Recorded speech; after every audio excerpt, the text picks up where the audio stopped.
an Al-Qaeda suicide bomber. All right, now let's talk specifically about Iraq, which is what your latest book entitled Why Do You Kill Zaid is about. You travelled to Iraq as recently as last year. Here in Britain we get various accounts of what's happening in Iraq. Some people tell us that the situation there is improving and that life is returning to normal. Others tell us it is still a disaster zone. What was your experience like? The military situation, the stability, the security situation is improving, but that is a little bit cynical if I say that. Because it's improving because now, every day, only 200 civilians are killed in Iraq. And a year before, 600 were killed every day. So imagine just the tragedy. If you kill 100 people every day, 200 people every day, it means that you kill 6,000 per month, twice as much as died in the World Trade Center. So what we see on TV is not the real war in Iraq. We see a manufactured, a faked war. We see, I just give you some figures. You have per day round about 100 military actions by the US Army. Bombardments, razzias, shootings. You will never see them because the Pentagon doesn't bring the journalists to the places the Americans bombard.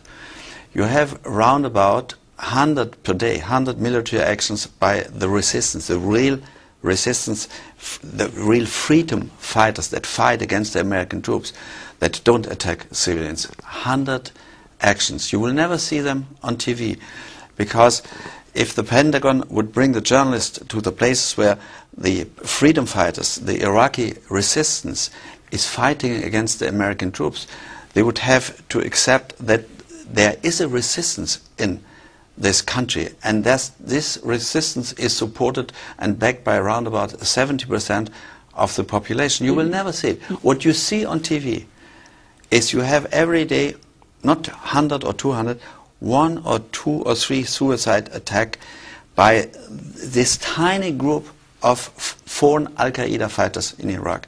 You've met with these resistance fighters, yeah. And you distinguish them from Al-Qaeda. Can you tell us a bit more about them? But there are two differences. The first difference of a resistant fighter, of a freedom fighter, is that he would never attack a civilian. And Al-Qaeda is a terrorist gang that is attacking civilians. The second difference is the resistance is Iraqi, but Al-Qaeda, between 80 and 90% of the Al-Qaeda fighters are foreigners. And the resistance fighters that I met are just common people like you and me, working during the day and fighting at night. Or other people who are fighting every day and always as a full-time resistance fighter. They just had a tragedy in their family. Her wife killed by the American troops, or her children killed by American bombs. And these people are fighting against the occupation. They want to get their country free. Okay, let's move on. You consider the Iraqi resistance legitimate. Do you also consider the people attacking NATO in Afghanistan, do you consider their fight legitimate? Afghanistan is a different story. I know Afghanistan very well. I have been several times during the Soviet occupation together with Mujahideen in Afghanistan. But what I think that the resistance in Iraq is legitimate. I have a different opinion on the Taliban. I don't like the Taliban at all, but I think that nevertheless NATO should withdraw the troops from Afghanistan because we have no business in this country. It is not our duty to fight the Taliban. The Taliban are controlling 10% of the country. And the only reason why the Taliban get now a little bit more support from the Afghan population is because they are fighting against the Americans and against the British. And we should We should get out of this country.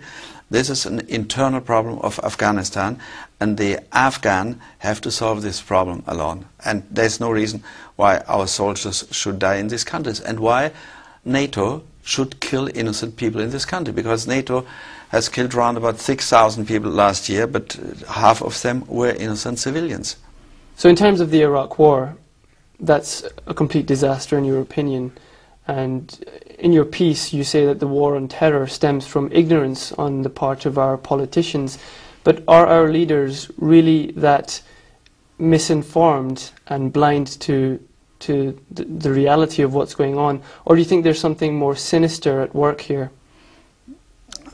I don't think that there is something sinister on work. I know that I'm disappointing now many of your friends. I think it's a lot of ignorance. You know, Bush has never been in Iraq before he started the war against Iraq, and that's just the main problem. The reason why these crazy and terrible and criminal wars are possible is that no politician, no American politician, no British politician has ever lived like I did, for example, some days together with an Iraqi family, but there are or in an Afghani family. There are entire departments in the CIA and various intelligence agencies dedicated to understanding the Middle East. Don't they help? I read in the Baker Hamilton report that in the American embassy, there were 1,000 American employees, but only 6 were able to speak Arabic. So how will you understand this country? You conclude your piece in the New York Times saying that we should have the objective of a world order that can be accepted as just by all states, a world without nuclear weapons, a world where the United States is seen as a symbol of peace and freedom rather than a symbol of repression and war. Is this really achievable in our lifetimes, or is it achievable at all? I think it's not so difficult. We will never win the war on terror by only fighting the terrorists, because there is a reason why terrorists become terrorists. Nobody is born as a terrorist. We will win the war on terror the day when we start to treat the Muslim countries as we want to be treated, with respect and fairness. And the day when we start to treat the Muslim countries as fairly and as generously as we treat Israel, for example, then the terrorists have lost. There will be no more terrorists if we treat the Muslim countries as we want to be treated ourselves. Thank you for your time today. Thank you very much.